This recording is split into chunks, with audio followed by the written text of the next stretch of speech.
บ้านนาอูเป็นบ้านหนึ่งที่มีชื่อเสียงในการเฮ็ดเส้นเฝอเป็นเส้นเฝอที่มีความอ่อนนุ่มและรสชาติแซ่บซึ่งเป็นเอกลักษณ์ของแขวงเชียงขวางแล้วมันผลิตเส้นเฝอนี่แล้วมันมาจากนักสาวเพิ่นเฮียนมาสอนตอนสมัยสงครามนี่เนาะตอนนั้นเขาเจ้าบ่ได้เฮ็ดขายดอกเขาเฮ็ดอันไปเปลี่ยนยาฟินตอนนั้น มันบ่มีตลาดเนาะอยู่ในอู่นี่แล้วมันมี50หลังคาเรือนแล้วมันเฮ็ดเฝอนี่แล้วมันมีแต่อัน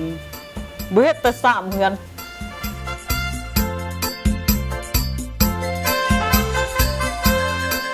เฮ็ดโดยเข้าบ้านเฮาเองปลูกเองข้าวเจ้าเปลือกแดง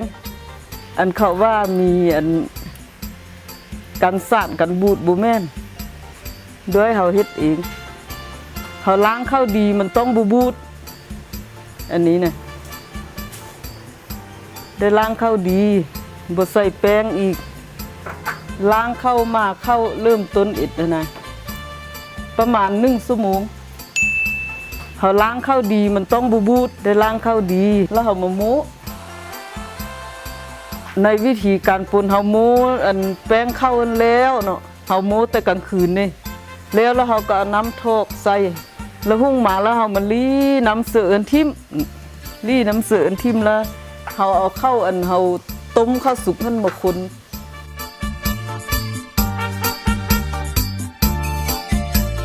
สมมุติว่าอันต้มน้ำข้าวหม้อ50ลิตรนะ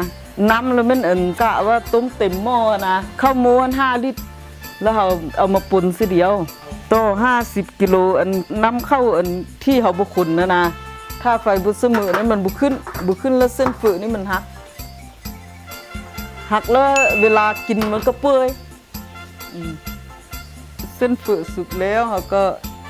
เอาติดซึอันก็ไม่เฮียนี่นะเอามาตะใส่เตะนี่ต้องมันไซไม่ลันเฮ็ดไปตะประมาณ3ชั่วโมงแล้วมันเป็นเฝอแห้งแล้วมันแล้วเราจึงเอามากีบใส่เดียวนะแล้วติงให้มันซื่อแล้วเราจึงค่อยมาลูบน้ำมันแล้วก็ซอยเป็นเส้นเฝอ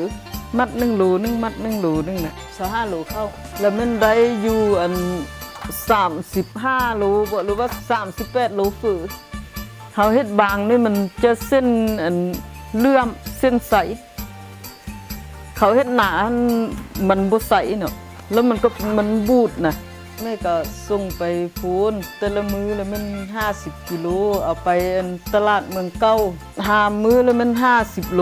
ทางเวียงจันทน์ปักสันบางเทื่อก็เป็น200บ่100ปลายตัวนึงแล้วมัน 13,000 คันว่าเอาไปให้เขาขายตามท้องตลาดแล้วมันกิโลนึง 11,000 เขาก็เอาไปขายโตนี่เนาะเขาก็ไปขายโลนึง 15,000 บ่ 16,000 บ่อยู่โพนแล้วมันเขาขายกิโลนึง 14,000เขานะ